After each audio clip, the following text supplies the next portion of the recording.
Good afternoon. Good afternoon. Today I wanted to talk about, especially for Christian women dating. Primarily this is about Christian women dating, but this can go for anybody in your life that you have near you, friends, family, etc. This is why it's so important to guard your time, and create healthy boundaries for yourself, especially without feeling guilty about it. If you want to know more about that, I can do some more videos on that because that's a big thing that comes up. Sometimes people feel guilty when they set a boundary, but they're necessary. They're necessary for your peace of mind.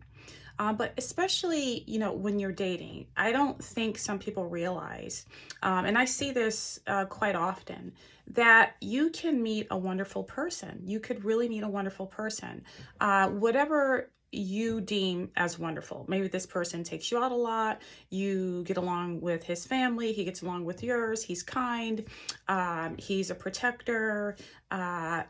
Just fill in the blank, right? Whatever that looks like for you. But you notice something with this person's personality, maybe they might fly off the handle, or they may be brooding. They don't talk to you for several days, or they shut down. Their personality changes. And you say, all I have to do is love this person out of this. And yes, that can happen, right? There's always outliers. I always say that. But sometimes that's temporary. I don't think people realize that there are people struggling with significant mental health issues, and they've learned how to adapt. They've learned how to adjust in life because they had to, in order to survive physically, emotionally. They need to keep looking forward and stuffing things down. So there are a lot of people, a lot of hurting people out there. And what happens is it can impact your relationship with that person. Some people can walk around thinking, oh, it must be me. I just need to do something differently. And if that's true, there's nothing wrong with taking self-inventory and doing your work. I'm a fan of people doing their own work. But you really have to know when to say, I think I and this person have to have a conversation, especially if this is my spouse or this is someone I want to be married to, especially as a Christian, if you're yoking yourself to someone and you're looking at decades into the future, sharing your life, your home, your family, your body, your bed, your children, your pets, parenting, sharing a mortgage, life. First of all, of course, take everything into prayer. I'm staunchly going to always repeat that. Take everything into prayer. But also, putting everything into prayer does not absolve us of our human responsibility. And if this person is struggling and you feel unsafe in your relationship, in your marriage, if you feel uncomfortable, if this changes the atmosphere in your home, yes, by all means, prayer.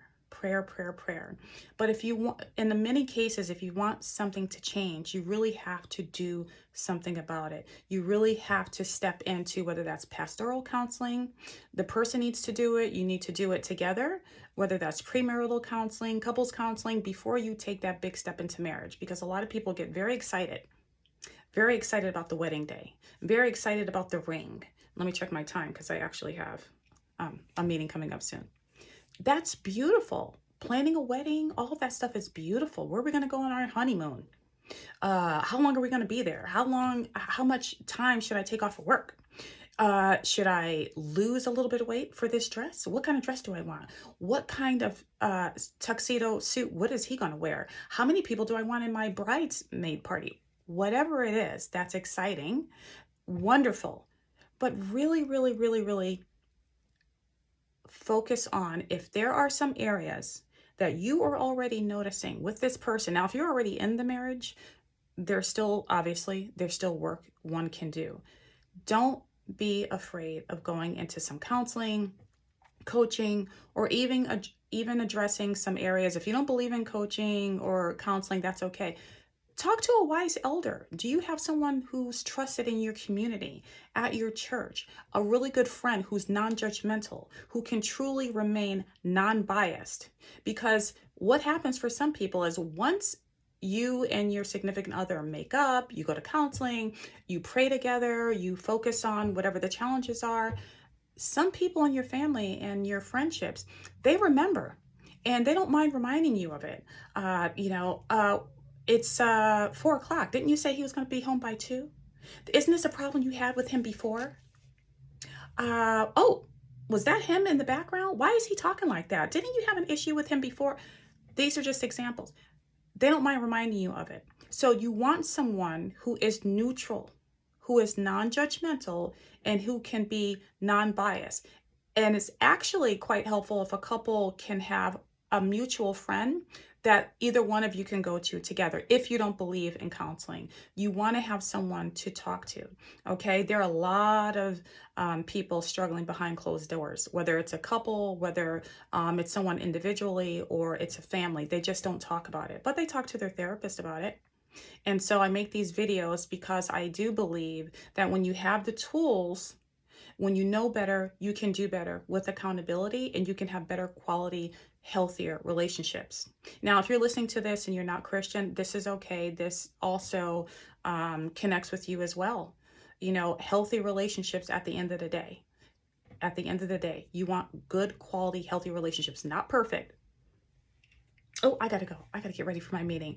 I'll be back another time. If you want me to talk about different subjects, other than what I'm talking about, if you have any questions, of course, you can always comment, let me know. My email's in my bio. So if you have any specific questions, let me know. Gotta run for now. Ciao.